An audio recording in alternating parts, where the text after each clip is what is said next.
Good morning, Steve. Good morning, John.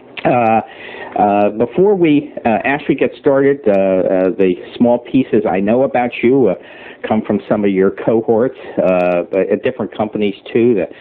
You're pretty highly respected. You're characterized as a man that's pretty serious about the business. You take it very seriously. I know you do over $50 million a year. And beyond that, I don't know too much. So why don't we start with where you came from and where you went to school and kind of how you migrated to the business. Well, I'm a local Northern Virginia person. I was actually born in Washington, D.C., and I've lived in Fairfax County, where I work my entire life. Went to school, small school in Southern Virginia called Longwood College, and got out of Longwood in '85. Had a fraternity brother of mine that still works for Freddie Mac. That got out a year before me. And when I got out of school, he recommended that I get in the mortgage banking business, and I've been doing it ever since. So it's the only job, really, I've ever had since being out of school, for my 15 years. In 15 years, okay. So what year did you graduate? 85. 85, and you went right into the deal then. Huh. Did you start with Bank of America or a subsidiary, obviously? Oh, no. I've probably been over my career, I think, with 4 different companies. Yeah, that's not normal. That was my path. I think probably I was 5 or 6 overall. Let me ask you something. I don't think we're going to do kind of the good old days and what it was like and stuff like that. We kind of beat that up in a series of interviews over time. But what I would like to do is start off by asking you, since you have been in 15 years and have a certain degree of wisdom that comes with time alone, some of the changes that you have. So actually, let me just backpage. Do you, leaving aside your clientele that you follow up on and your client base that we'll talk about later in the interview, do you deal primarily with realtors or builders or combination? Primarily realtors. Very few builders. Okay, good. Well, my question is this: over the last 15 years, what are some of the more dramatic changes that you've seen with respect to dealing and selling to the realtor industry? I would say most dramatic changes have probably come in the last 12 to 18 months. Probably with buyer brokerage coming out, which is probably in this area maybe 3-4 years ago, but everything has to be done yesterday. Everything is so demanding. At least our market in this area dictates that we actually have the customer fully approved before they go out and even look for a house. My agents typically won't even stick them in their car until they know they're fully approved. Where it used to be, they wrote their contract, had 60 days to process their package, and then they went to closing. Now, they need that approval before they even go out, and that approval is expected to happen in a matter of a couple of days max. That is a huge workload issue up front. Yeah. It's funny you mention that. I was talking to Jim Capps, who is a regional at Market Street, and he was telling me, now this has been some time back, that their branch had over 200 literally pre-approvals, not pre-quals, that were sitting in drawers, people waiting to find homes. And that costs, and consumers don't realize, that costs the corporation millions of dollars a year, and you're the size of a Bank of America. I'm guessing, I'm going to say probably half of our pipeline is idle, they're pre-approvals. And they just sit around, and it takes time to manage that pipeline when they're just sitting and waiting. That's an interesting aspect that no one's ever actually talked about before. I think you're absolutely right with that. And the pull-through is generally good, but it's the time when they stay in the books for 2, 3, 4 months. I mean, obviously for us, we'd rather have them come with the contract, close them in 30 days, and be done with them. But usually they're around longer than that. They're pre-approval. Well, as you and I know, so you do have longevity on your side. I have a little more by another 10 or 15 years, and so you've been through a couple of downsides and a couple of waves in this business. And you're probably aware that there is a bit of a contraction going on within the industry now. But not in terms of pricing jumping up or stuff in that sense. But because you've been through these waves, you know that will pass at some point too, and things will get back into. I'm busier than I've ever been in my 15 years. So, and it's been that way for a couple of years. It seems like every year I personally haven't had a lull. I can say in my 15 years I had one dip. I'm trying to think when that was. Probably in the 93, 94 time frame, it got a little quiet.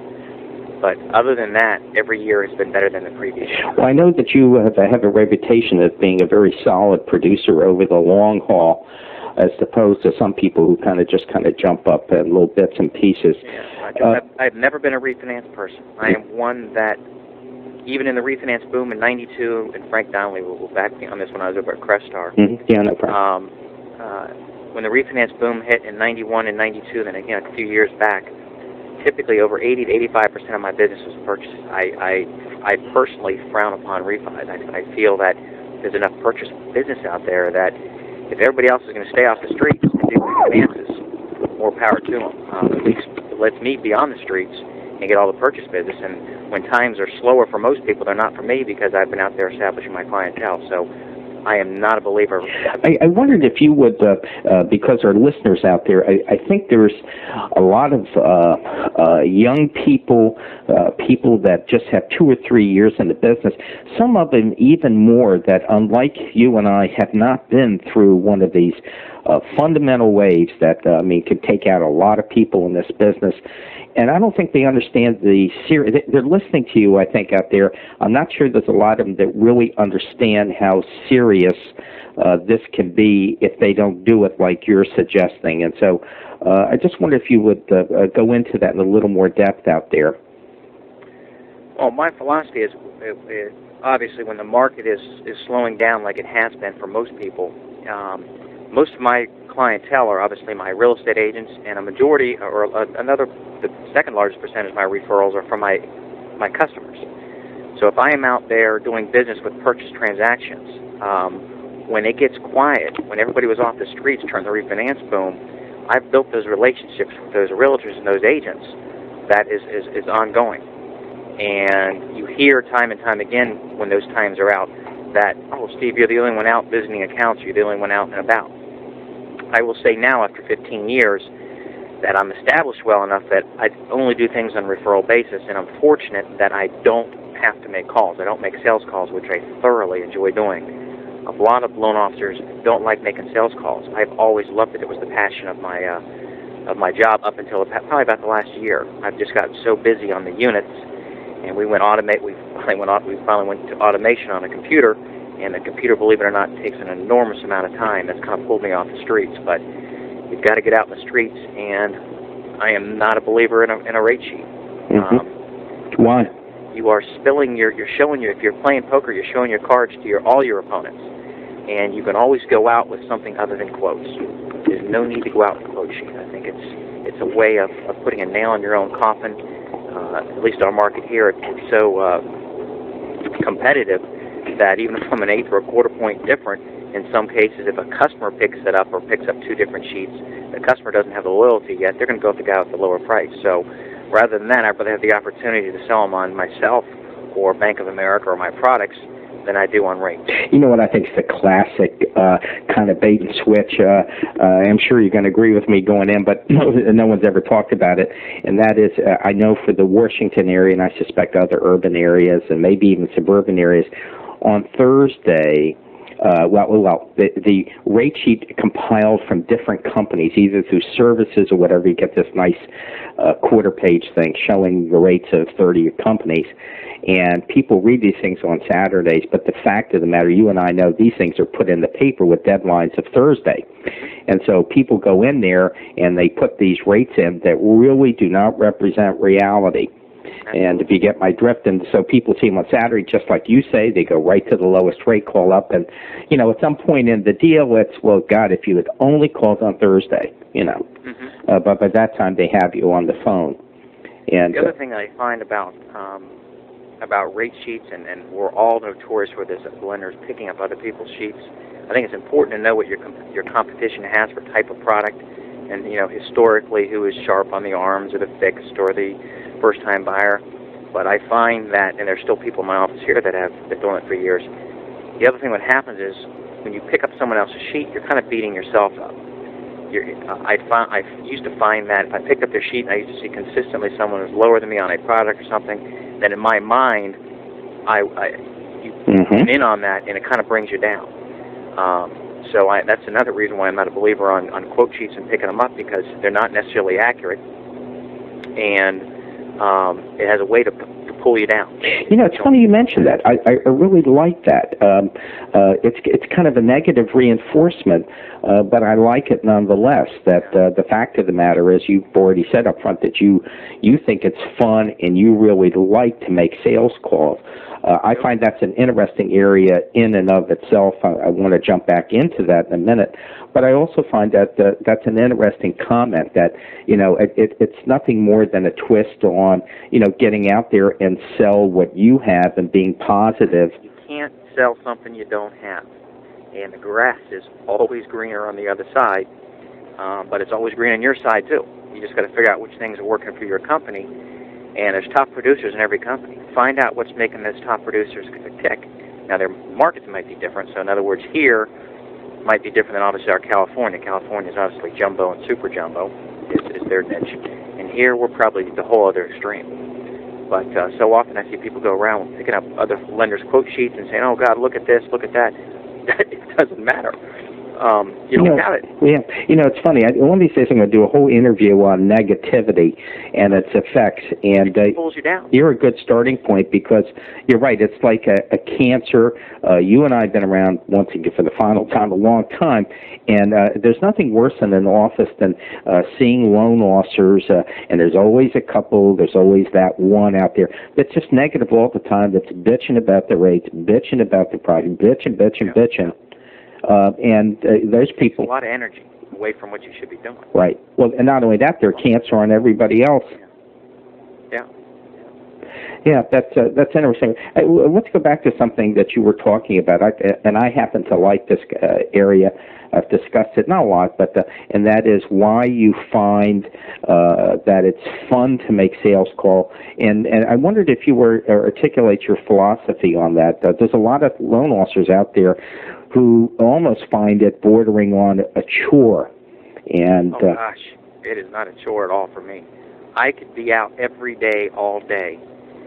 And it's funny, I don't find myself, when I was younger, I don't find myself as a salesperson, i.e., I used to hate selling candy bars or Cub Scouts or what have you. When I go out, and then once again, it's probably been at least for the last 10 years. I'm not saying I don't ever go out with a quote sheet, because I'd be equivocating if I were to say that. But you can go out with your products or something else. But it's more just going out and touching bases with your realtors, walking through the office. You don't have to give them anything. There's many times I just go out if I have to go to an office to pick something up, and then I'll walk through the office and say hello to everybody. That's my definition of a sales call. And you get deals just by doing that. But once again, I've been doing it long enough that everybody knows my reputation. Well, I want to be a bit of, you're right, and I want to be a bit of a devil's advocate here on that particular issue. The premise here, of course, is that you have a lot of experience. You're already in the office. You already have connections. But I wondered if you'd address some comments, some helpful comments to people out there that are having a hard time getting into offices and dealing with it, just because they don't know how to do it properly. Well, the other thing that they need to do, or I need to do when I started out, was you got to realize, you got to put yourself in that realtor's position. When you have loan officer after loan officer after loan officer coming through their office just trying to put stuff in front of their face, it gets old. So you've got to differentiate yourself somehow, some way. I would say one of my truest successes, now I've blossomed the most in this whole industry, is for years I used to go to all of my closings. I don't care how many I did, even in my most successful years, and I was doing 200 and 300 units, I was still going to my closings. And what I would do is I would try to certainly I wouldn't sit through the whole closing. I would make it a point to just to pop my head in during my routine. So once again, if you're making sales calls, most of my attorney's offices are in the same 2 or 3 different areas. Pop your head in the closing. Especially if the listing agent is in one of your offices or in your area. I can't tell you how many agents I've acquired as listing agents because of simply service and the shock to see somebody at a closing. So that's one thing that I had always for years differentiated myself from my competition, is that nobody ever went to closings. You know, I find that interesting because I've done over 70 interviews at this point, and I would say maybe only, and everybody's successful that I interview, but I would say that there's only maybe a quarter of those people that attend settlements, and they're still successful, so they're doing other things right. So it's not a knock on them, but I do think. So now I don't have John. I don't have to do that. Right. And actually, I did it up until.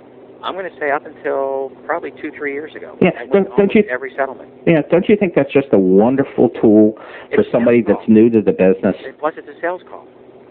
Now, what people need to realize is you don't want to sit in on the whole settlement, and that's a complete waste of time. I mean, my time is something that I don't have. That's why I'm unfortunate. Do you go towards the beginning to meet them, or towards the end so you get them after? When you have a lot of them, what I try to do is I got to stack them to see when one is starting and one is finishing. But it really doesn't matter. I like to typically go after they've done or gone through the HUD 1. So I would normally not go at least for the first 15 minutes. Yeah, I like that. Sure. Yeah, that's smart. Or at the very, very end is fine because they're just about done. And you go in and you kind of I will still go over the HUD 1 for what it's worth and take a look at it, and it just gives them a comfort zone, and it's a great way to meet a listing agent. And also, I think from a sales standpoint, there's never going to be a time when they're happier. Exactly. You know, they closed, they got their dream home, and they got to be in as up a mood as they're ever going to be in, at least from our standpoint. And I am not one that is showering with gifts or anything of that nature for realtors or customers, but also for many years I've done, and this is, I hate to even say this because everybody else will use it. No. I give a of course they will. self-inking stamp to all my customers. A customized what? A self-inking stamp, where you think you with their new yeah, that's great. They're all going to use that. So inexpensive. That is a fabulous idea. And my name is on that stamp. My phone number's on that stamp. Every time they use it, they're going to see my name and my phone number. And I use my number, i.e., not Bank of America's number, somebody else's number, because if I don't plan on leaving, but I want to know that they can always find me. So put your name and your number on there, and they got to see it every time. That's a great idea. How about an ancillary idea? I'll just kind of throw it. How about a stamp made up with their home address and everything? That's what it is. It's theirs. It's their new home address. Oh, I see. And then it has yours on it too, on the outside. Correct. That's wonderful. And that is $10. You know, it's funny. I say this. That let's say that you're even a beginner and you're doing 100 units a year. $10 times 100 is $1,000 worth of your investment. And it will take, if you got 1 or 2 deals as a result of it pays right back. I mean, it pays for itself. And, you know, they have these and I know the stamps you're talking about, too, because they have these things that are self-inking. They'll last for 10 years. Yeah. So that's as good an idea as I've heard in a long time. Early on, one that came up, it turns out a lot of people use it, but at the time it was new, and I had never used it, so I thought it was really outstanding, and that is kitchen magnets.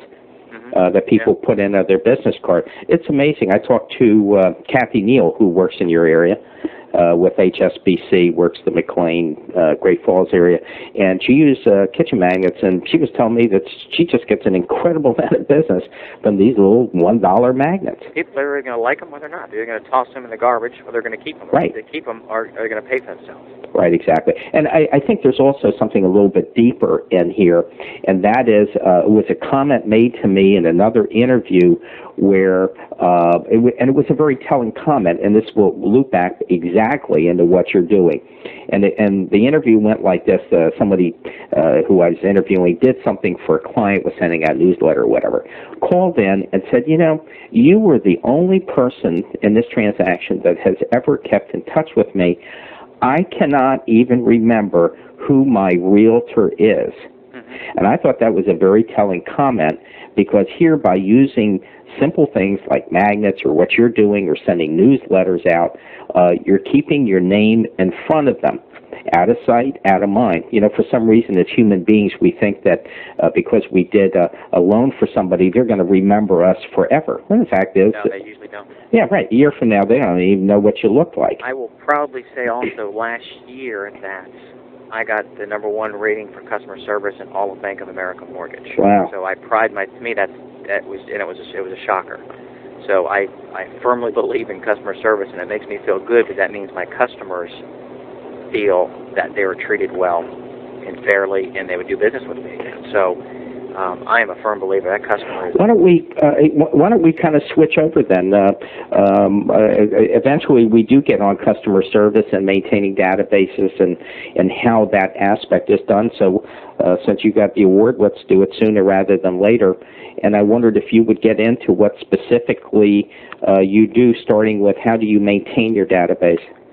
Well, I will have to admit, I have a very detailed database. In my 15 years, I've never done a mailing. It goes back to my earlier comment. I said every year I've been getting busier and busier and busier, and I do everything myself, virtually everything. And I average 300 plus units a year. Yeah, no. And especially when it's going automation, believe it or not, the automation takes an enormous amount of time. That's just pulled me away from making my sales calls. So and it's ironic, the two top producers unit-wise in this office, between the two of us, we average probably combined 120 units a month, or 130 units a month. Neither one of us do mailings. That's incredible. That we're so swamped, and the other guy doesn't even have a database. But it goes back to what I got to put that attest to on that is it's got to be the way that, because I'm still getting referrals from my customers, it's got to be the way they experience their transaction from start to finish. I've never done a mailing. That's incredible. But I do have a complete database. So. Do you get in? Do you use it in the sense that when they call you in, you can immediately pull it up? Oh yeah, absolutely. Anytime someone calls me, I click on their name and it appears as though I know everything about it. Right, exactly. Well, sure, that's what it's all about. So, but I use it as a reference source, but I don't. So your entire focus is in creating, obviously, the relationship, right? An intense relationship up front. I mean, that's all it can be. Yep, absolutely. What kind of goes into you creating that kind of relationship? Because you know, specifically. On a typical transaction, obviously, I meet with all my customers. I take all my own loan apps. Okay. I do them all in person. Well, that's a big right there. And I will be the first one to tell everybody, I tried, and as busy as I am, I tried doing overnight. I overnighted every package for about 6 months. This is recently. Mm-hmm. And I found that was more time-consuming, less effective, and you don't build the relationship with the customer. So I went back to one-on-one. So for the first time in my career, I tried to do everything to see if I'd do something different to handle the volume by express mail, and it does not work. It takes more time, not less time, and I thought it would take me less time. Then you definitely lose the relationship aspect as well. I didn't know my customers. But what do you specifically mean when you're talking about creating this relationship? Now, meeting someone in person, I understand, but sometimes you can... They're going to hear from me a minimum of probably 4 to 5 to 6 times in maybe a 30-day period. Okay. If not more than that. I take all my own calls. I make sure that my customer knows I'm available 7 days a week. I do set my parameters. I tell folks that I will respond to them as best I can on the weekends. I do not work weekends. Naturally, I get paged and I do phone calls and I do pre-calls, but I don't meet with customers on the weekend. So I don't consider that working. But I don't physically go in, but I make myself available. I make it clear right up front. And they're going to hear from me, like I said, during the process, at least 5, 6 times. When I talked to someone, I wonder if you do your business a little bit like someone I was talking to. He had an interesting way he did his business, in that he would get as much information in phone conversations, either on his laptop, and talking to them, so that when they came in, and he asked him to bring what few things that remained that he needed, he was spending practically all his time talking about kids and developing that relationship, as opposed to saying, we got to fill line 32 in. Yes. Yeah. I don't do loan apps. I don't fax them out. I don't believe in a loan application. I think it's a threatening document. When someone looks at it, they don't want to complete it anyway. So I do exactly what your other person is doing. Mm-hmm. As I am talking to somebody on the phone, the very first time, I am already typing everything in my computer. Whether they're going to be my customer or not, I don't write little notepads everywhere. My computer is my Bible, and I will always have them in there. And down the road, and I have a notation. I know how to delete them down the road if it's something that does not come into fruition. Sure. So yeah, when they come in and meet with me, if I really truly wanted to do it, they could be in and out in 10, 15 minutes. Right. But my average customer, when I meet with them, maybe 30 minutes. That's exactly what he does. There's no stress, and everybody leaves there saying, "My God, how come it's so easy?" Right. Because everything was already done. All you're doing is you're dropping off your papers for me, and you're signing 6 or 8 of my disclosures. And the rest you're spending talking about golf or kids or whatever. Yep. Yeah, that's interesting. You mimic him to almost to the bottom tee.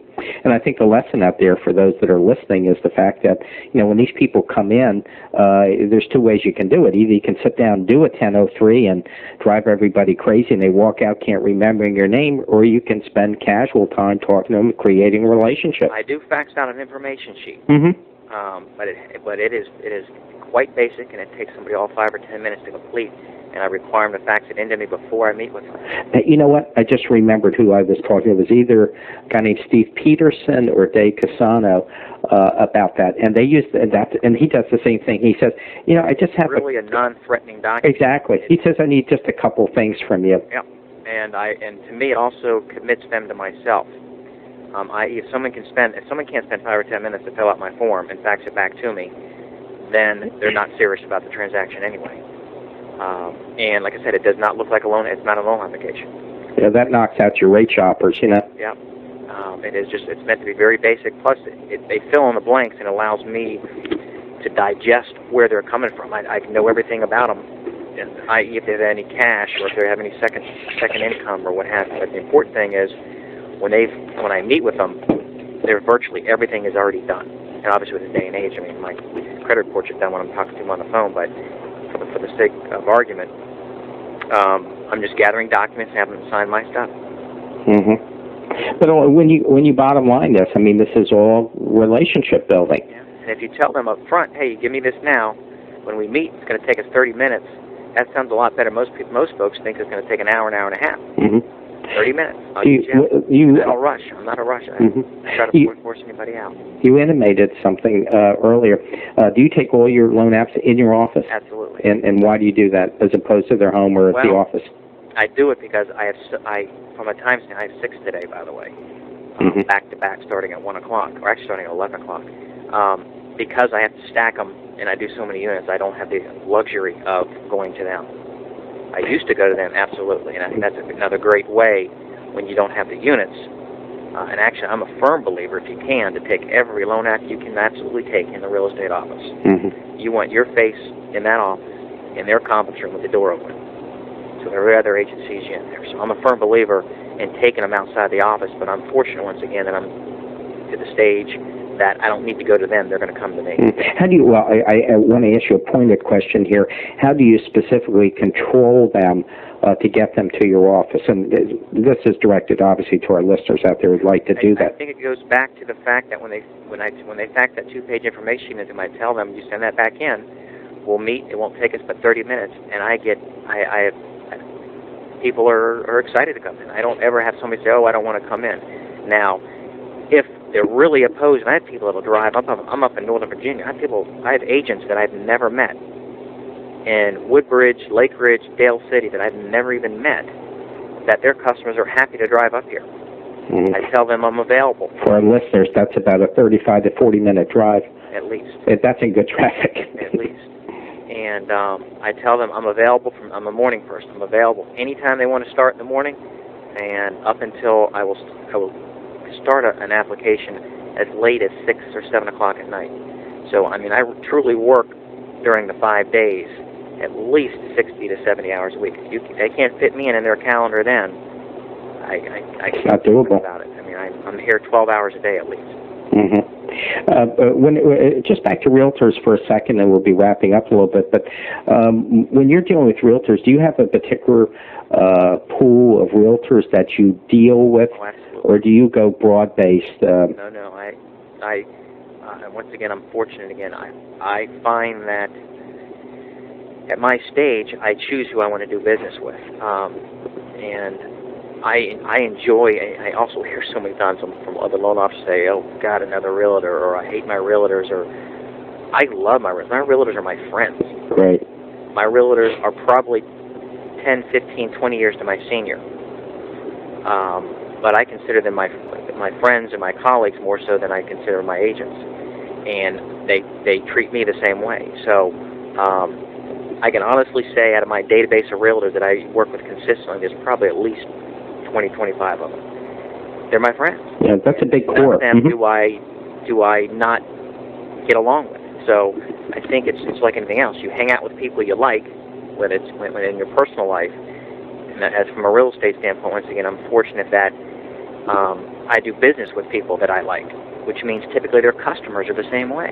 Do you know, in the interviews I do, since everyone's pretty successful, that's a kind of a current theme that now is recurring, and that is people like yourself that are successful, that in essence only want to do business with realtors whose personalities fit themselves.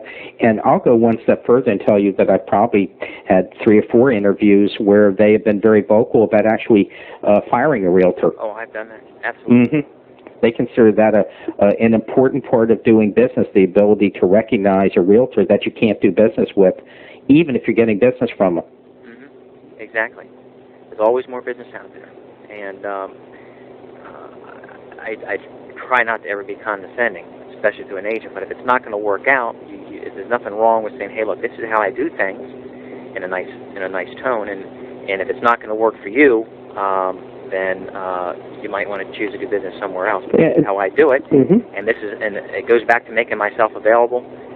I carry my mobile phone, and it drives my significant other crazy, but I set my parameters. I will respond from typically any time in the morning during the week, after 7 until 8 o'clock at night religiously. Between 8 and 9 and 10 at night, you may or may not get through to me, and I set the parameters right up front. And on the weekends, I'm always available, but if I'm out and about doing something, you're not going to get me immediately. My agents recognize that, and they know where I'm going to be and when I'm going to be where. So you've got to set your parameters with your agents, when you're going to be available, and with your customers. I tell my customers the same thing. Yeah, you know, it's and customers and realtors. This is an issue. We're not going to go too deep into it because we're running out of time. But control is not a bad thing. It's to give yourself a quality life and to make the process fun, like you're talking about. There's nothing wrong with telling a realtor or a customer, hey, look, this is my family time. And I'm not even married, but this is my family. Well, maybe you got a bar family, you know. Maybe you got a Clyde's and Tyson's all the time. Maybe your family's in the... My family are my dogs and my girlfriend. But you got to have some downtime, and if it's not a good time, you just got to be honest with somebody. Look, it's not a good time. Let me call you back. I mean, typically on the weekends, I'm out and about, and I'm very active, and I'll say, let me call you back Sunday night, you know, around 5 or 6 o'clock. But you know what? I think is, you know, but there's a second part to that. You're not really emphasizing too much, but I certainly picked up, and that's the fact.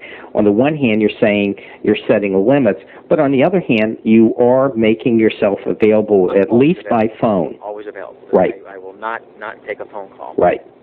And I think that's important for loan officers out there to take in, that you can set parameters, and parameters can give you a higher quality life, but you better be prepared to at least take a phone call. Yeah, you've got to take the call, because if you don't, the next person will. Right, and that's the cardinal sin in this business, because, you know, realtors, you know, you don't return a call a couple times, they're on to their new boy.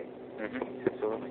Well, look, I think we'll end this kind of on this point. I want to thank you, Steve, for taking the time to talk to our listeners out there. I think your points are very well taken. They make absolute sense. I find it very interesting that you don't work a database and do over $50 million a year. It kind of scares me of what would happen if you worked it. Well, you'd probably be in the nut house. I have recruiters trying to recruit me all the time. And what can we do over here to make your life easier or get more business? And the first thing I say is, I tried the assistant where I hired somebody out. I don't need more units. More units means more phone calls, and there's physically not enough time in the day to return the phone calls. So I don't know that it's a matter of me wanting more business. I'd rather learn how to do it smarter then to have more units. Well, that comes through loud and clear. Everybody reaches a level. I mean, yours is a pretty high level, but everybody reaches a comfort level. I was talking to Peter Cameron, who's the regional over at BF Swallow. I used to work with him. Oh, did you? And Peter was kind of interesting because he stated pretty unequivocally that even though he's doing 50 or 60 million as a regional, he could really do 100 million in a blink. But he really chooses not to, that he needs to have some balance in his life. And that's where his comfort level is. What also happens, John, is you have balance with your customers. You get that many loans and that many units, you cannot service effectively the people you have and the agents. Mm-hmm. And then you're eventually going to have, in my opinion, you're going to have customer service failure. So, yeah. And that's the last thing that I want. Well, I think, right, exactly. And I think that's a good point to end. Anyway, Steve, I want to thank you so much, and we'll keep in touch. All right.